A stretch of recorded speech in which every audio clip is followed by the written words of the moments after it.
Assalamualaikum warahmatullahi wabarakatuh.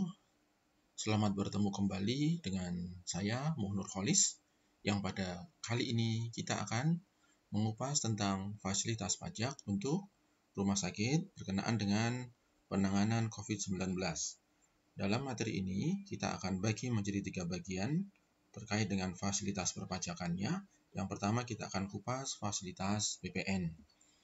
Nah, seperti biasa, channel ini dipersembahkan oleh Jaring Pajak MNCo yang berisi konten-konten pajak terkini yang insya Allah nanti akan kita sampaikan. Yang pertama adalah update peraturan pajak terbaru dan penjelasannya, kemudian tafsir undang-undang pajak pasal per pasal yang insya Allah akan kita upayakan terus-menerus. Kemudian yang ketiga, kita pun akan sampaikan dalam channel ini tutorial kewajiban perpajakan baik dalam menyusun SPT, mendaftarkan NPWP, PKP, sampai dengan pencabutannya. Dan yang keempat, silakan nanti kalau ada sahabat MNCo yang akan bertanya terkait dengan kasus-kasus perpajakan, kami persilahkan. Jika kemudian channel ini dianggap bermanfaat, ikuti terus channel ini agar tidak ketinggalan aturan pajak terkini. Silakan kalau ada pertanyaan, bisa Anda sampaikan kepada email kami, sharingpajakmnco@gmail.com. Baik sahabat MNCo, kali ini kita akan mengupas peraturan yang tertuang di dalam PMK nomor 28 tahun 2020 tentang pemberian fasilitas pajak terhadap barang dan jasa yang diperlukan dalam rangka penanganan pandemi coronavirus disease 2019 ya atau COVID-19. Nah, dalam membaca peraturan ini, terkadang sahabat MNCo, teman-teman atau pihak-pihak yang berkepentingan itu salah tafsir ya, terlalu GR. Mereka menganggap bahwa semua bisa mendapatkan fasilitas. Contoh ada kasus misalnya dokter menganggap bahwa saya mendapat fasilitas, atau rumah sakit menyatakan bahwa semua pembelian obat-obatan baik dalam rangka pandemi virus corona maupun yang non virus corona itu semua mendapat fasilitas. Ternyata tidak, ya. Jadi akan dikunci di sini fasilitas itu hanya diberikan kepada barang dan jasa untuk penanganan COVID-19. Ya, kemudian di PMK ini pun juga sudah turun petunjuk pelaksanaannya 21 April 2020, SE 24 ya, PJ 2020. Baik, kita akan mulai di sini. Nah, di dalam PMK 28 itu apa yang dijanjikan oleh pemerintah? Ternyata ada 2 fasilitas perpajakan. Yang pertama adalah BPN, yang kedua adalah pajak penghasilan yang dibebaskan. Nah, cuma nanti harus kita cermati lagi, yang dibebaskan itu apanya? Karena banyak yang gagal paham terkait dengan fasilitas ini. Baik, yang pertama kita lihat nih, BPN ini yang dibebaskan dalam rangka apa? Ada 2 fasilitas yang diberikan oleh pemerintah terkait dengan BPN. Yang pertama apa? BPN tidak dipungut. Berarti tidak ada uang BPN yang masuk ke negara. Artinya, konsumen tidak perlu membayar BPN. Nah, atas apa fasilitas BPN tidak dipungut ini? Kalau ada konsumen wajib pajak yang melakukan impor dari luar negeri, dari luar pabean, maka BPN-nya tidak dipungut. Nah, lagi-lagi harus dilihat barang yang diimpor, jasa yang diimpor itu harus berkenaan dengan apa? Dengan penanganan pandemi COVID-19 ya, tidak atas semua barang atau jasa. Yang kedua, BPN ini mendapatkan fasilitas ditanggung pemerintah. Untuk transaksi apa? Untuk transaksi pembelian dalam negeri. Kalau tadi impor, BPN tidak dipungut. Kalau itu pembelian dalam negeri, maka fasilitasnya adalah BPN ditanggung pemerintah. BPN-nya terbayar. Tapi yang bayar siapa? Yang bayar pemerintah. Dengan uang apa? Mereka akan menyisihkan. Pemerintah akan menyisihkan uang APBN. Maka konsumen tidak perlu membayar. Tapi atas BPN yang terutang dari transaksi ini terbayar dan masuk APBN. Keluar kantong kiri, masuk kantong kanan. Ini yang BPN. Yang kedua, fasilitasnya adalah PPh yang dibebaskan kewajibannya. Tapi atas apa yang dibebaskan harus kita cermati. Yang pertama adalah PPh pasal 22. PPh pasal 22 ini pun juga ada dua jenis yang mendapatkan fasilitas bebas. Yang pertama adalah PPh 22 yang dikenakan kepada setiap importir. Ya.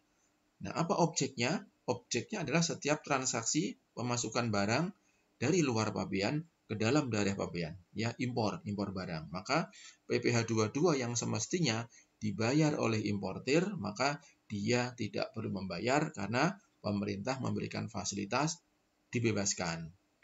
Yang kedua adalah PPh pasal 22 bendahara pemerintah.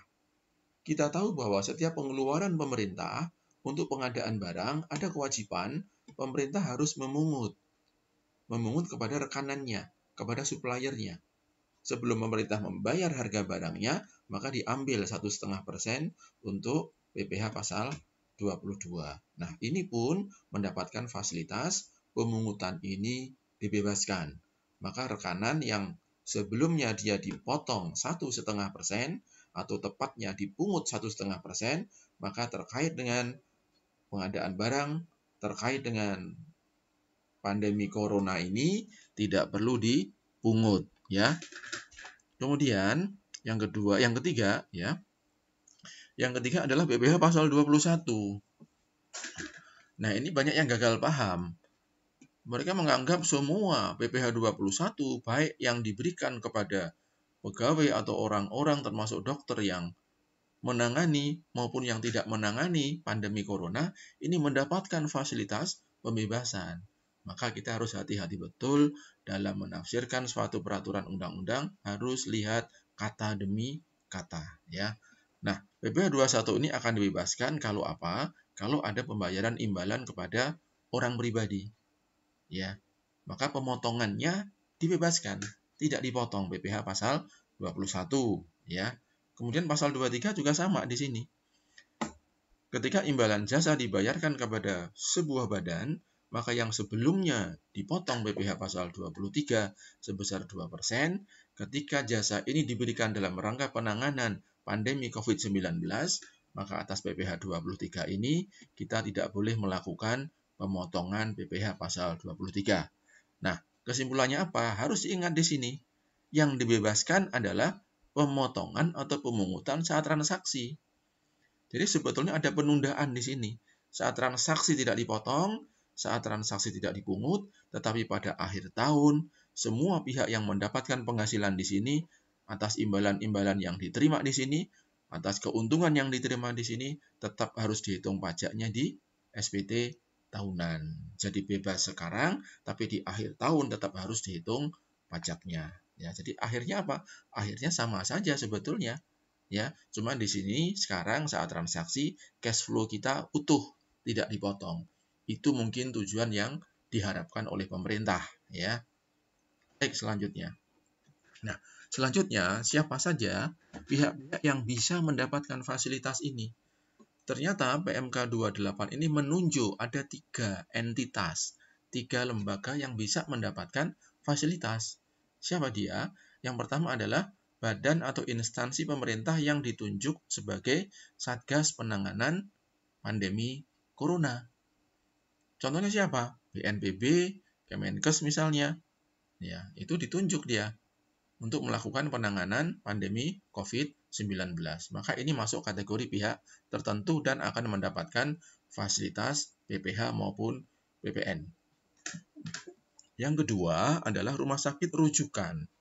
Ini pun harus ada penunjukan dari pemerintah.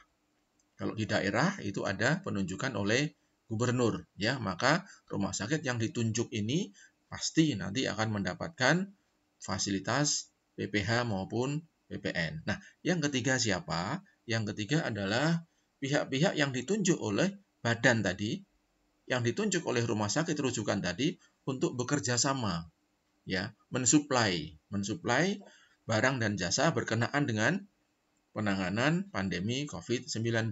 Misalnya siapa? Rumah sakit menunjuk distributor obat. Karena rumah sakit nggak boleh dia membeli langsung dari pabrik, dari industri farmasi. Ya sudah diatur tata niaganya, rumah sakit harus membeli melalui distributor obat atau BBF. Maka BBF ini bisa dianggap sebagai pihak lain yang ditunjuk oleh rumah sakit rujukan atau penyedia alkes. Ya, maka pihak-pihak ini juga termasuk kategori yang bisa mendapatkan fasilitas, termasuk laboratorium swasta misalnya, ya, yang ditunjuk untuk melakukan penanganan pandemi COVID-19. Jadi ini ada klausulnya, ya, harus untuk melakukan penanganan pandemi COVID-19. Kemudian nanti ada lagi pihak-pihak yang di luar pihak tertentu ini nanti juga bisa mendapatkan fasilitas. Siapa dia? Pihak ketiga yang mensuplai barang-barang kepada tiga entitas ini. Ya, mensuplai barang atau jasa. Ya, misalnya di rumah sakit ini ada alat-alat ventilator. Di rumah sakit ini ada alat-alat kesehatan yang perlu reparasi, yang perlu perbaikan, maka itu butuh pihak ketiga. Ini pun juga bisa mendapatkan fasilitas. Baik, kita lanjutkan. Nah, sekarang kita mau lihat nih, apa fasilitas PPN yang bisa diterima oleh rumah sakit rujukan. Ya, karena tema ini kita fokus kepada rumah sakit, ya.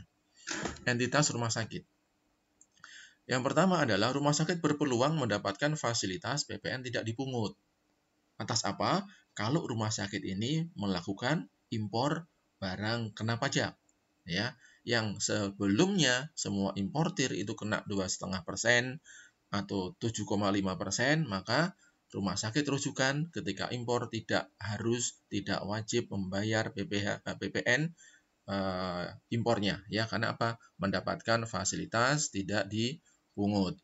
Yang kedua, PPN yang ditanggung pemerintah atas apa? Atas pemanfaatan jasa kena pajak dari luar daerah pabean di dalam daerah pabean. Kalau ini impor barang, ini impor jasa. Kalau impor barang PPN tidak dipungut, kalau impor jasa, rumah sakit ini pun juga tidak perlu membayar sendiri pajaknya. Nah, sebelumnya misalnya rumah sakit ini memerlukan ada tenaga ahli dari luar negeri, dia dipanggil ke rumah sakit rujukan ini, sebelum mendapat fasilitas ini, mereka harus membayar PPN 10%. Tapi dengan fasilitas PMK 28 ini, PPN yang sebelumnya harus dibayar, ini ditanggung pemerintah. Yang ketiga, PPN yang ditanggung pemerintah atas perolehan barang kena pajak di dalam negeri atau perolehan jasa kena pajak dalam negeri. Ya, ini mendapatkan PPN yang ditanggung oleh pemerintah. Misalkan rumah sakit itu membeli obat, membeli alkes, membeli chemical, ya, membeli barang habis pakai yang sebelumnya dia harus membayar 10%, maka rumah sakit ini tidak perlu membayar 10%. Dia cukup membayar harga barangnya saja. PPN-nya akan dibayar oleh pemerintah. Maka nama fasilitas ini adalah PPN yang ditanggung pemerintah, ya. Nah, harus dilihat barang-barang apa yang mendapatkan fasilitas ini, yaitu barang yang diperlukan dalam rangka penanganan pandemi COVID-19, barang atau jasa, ya. Kapan? Ya, yang dibebaskan fasilitasnya yaitu April sampai dengan September 2020. Nah, barang dan jasa apa saja yang mendapat fasilitas juga diatur di sini. Kalau barang kena pajak adalah obat-obatan, vaksin, alat laboratorium, alat pendeteksi, pelindung diri, peralatan perawatan pasien, dan semua pendukung yang dinyatakan untuk kepentingan penanganan pandemi COVID-19. Untuk jasa juga sama. Mendapatkan fasilitas PPN ditanggung pemerintah kalau jasanya itu berwujud apa? Jasa konstruksi, misalkan membangun rumah sakit darurat, ya. Ini juga PPN-nya ditanggung. Rumah sakit tidak perlu membayar PPN di situ. Jasa konsultasi teknik, manajemen, persewaan, dan jasa pendukung lainnya, ya. Kita lanjutkan di sini. Nah, kemudian yang harus diperhatikan juga oleh pihak ketiga sebagai supplier, jadi bukan pihak tertentu, tapi pihak ketiga yang mensuplai barang atau jasa kepada rumah sakit, ya, maka pihak ketiga ini harus membuat apa? Membuat faktur pajak. Supaya tidak dipungut PPN 10%, ya, atau supaya PPN-nya ditanggung oleh pemerintah, maka kode fakturnya itu harus 070. Tidak bisa 010. Kalau 010 PPN-nya harus dibayarkan, ya. Nah, kemudian selain membuat faktur pajak 070 juga harus membuat SSP atau cetakan kode billing yang dibubuhi cap atau tulisan PPN yang ditanggung pemerintah sesuai PMK nomor 28 2020. Nah, di kode billing kita nanti itu ada pilihan-pilihannya yang nanti akan bisa memunculkan keterangan PPN yang ditanggung pemerintah, ya. Dan kemudian pihak ketiga ini, supplier ini harus membuat laporan realisasi PPN yang ditanggung pemerintah ke kantor pelayanan pajak terdaftarnya dia, ya. Jadi rumah sakit ini wajib menerima faktur pajak dengan kode nomor seri 070. Ini hak rumah sakit agar dibebaskan dari pengenaan PPN, ya, agar PPN-nya ditanggung oleh pemerintah, ya, tidak perlu membayar PPN. Maka sebaiknya rumah sakit ini, karena pengadaan obat misalnya, ini ada obat yang digunakan untuk penanganan COVID dan ada pula obat yang untuk penanganan non-COVID. Maka sebaiknya rumah sakit memisahkan kontrak atau PO ketika dia melakukan pengadaan obat-obatan atau BKP dan JKP yang lainnya untuk penanganan COVID dan non-COVID harus dipisahkan. Kontraknya pun harus dipisahkan.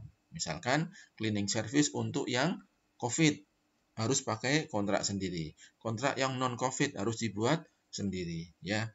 Ini untuk kehati-hatian pihak rumah sakit. Nah, ini adalah contoh, ya, contoh yang lebih jelas lagi. Kita lihat fasilitas PPN yang diterima rumah sakit dan pihak lain, ya, pihak yang mensuplai barang atau jasa. Kita lihat di sini rumah sakit rujukan, ya. Ini bisa swasta, bisa pemerintah. Nah, sebelum dia melayani pasien COVID, maka dia butuh obat nih. Maka dia menunjuk BBF. BBF, kami butuh obat untuk menangani pandemi COVID Corona. Buat PO sendiri. Kemudian BBF mengeluarkan faktur. Nah, faktur yang dia terbitkan harus 070. Supaya apa? PPN yang terutang tidak perlu dibayar oleh rumah sakit. Kenapa nggak dibayar? Karena pemerintah nanti akan menanggung. Ya, tetapi nanti kepada konsumen, kepada pasien, ini penyerahannya tidak ada fasilitas. Maka ketika pasien COVID ini hanya rawat jalan saja, maka atas obat yang diberikan kepada pasien ini tetap akan terutang PPN sesuai aturan umumnya di rumah sakit. Tapi kalau rawat inap, ya, atas obat-obatan yang diserahkan kepada konsumen, pada pasien ini PPN tidak terutang. Jadi untuk penyerahan kepada pasien tidak mendapatkan fasilitas. Ini harus kita garis bawahi. Nah, PBF pun juga sama nih. PBF termasuk entitas, 3 entitas yang mendapatkan fasilitas. Maka ketika PBF ini mendapatkan obat, membeli obat dari pabrik obat, dari pihak ketiganya, maka pabrik obat pun harus membuat faktur pajak dengan kode 070. Kenapa? PBF tidak perlu membayar PPN terutang. Kenapa? Mendapatkan fasilitas PPN yang ditanggung oleh pemerintah. Sementara pabrik obat ini kalau dia membeli dari supplier bahan bakunya, tetap pabrik obat ini tidak mendapatkan fasilitas. Jadi kelihatan wilayahnya, mana-mana yang mendapatkan fasilitas pembebasan atau namanya fasilitas PPN yang ditanggung pemerintah, ya. Baik, kita lanjutkan. Nah, nanti rumah sakit harus mendapatkan, lagi-lagi ya, diingat, mendapatkan faktur pajak 070. Ini wajib, ya. Jangan sampai ada faktur yang salah. Ketika terjadi kesalahan faktur, silakan rumah sakit meminta ganti dari PBF, ya. Sehingga fakturnya nanti bisa menjadi 071, ya. Nah, demikian kira-kira yang bisa kita sampaikan terkait dengan bagaimana memahami fasilitas PPN untuk rumah sakit. Ya, kita nanti akan lanjutkan ke bagian yang kedua mengenai fasilitas terkait dengan PPh pasal 22, PPh pasal 21 dan PPh pasal 23. Mari kita lawan COVID-19 dengan selalu stay at home. Assalamualaikum warahmatullahi wabarakatuh.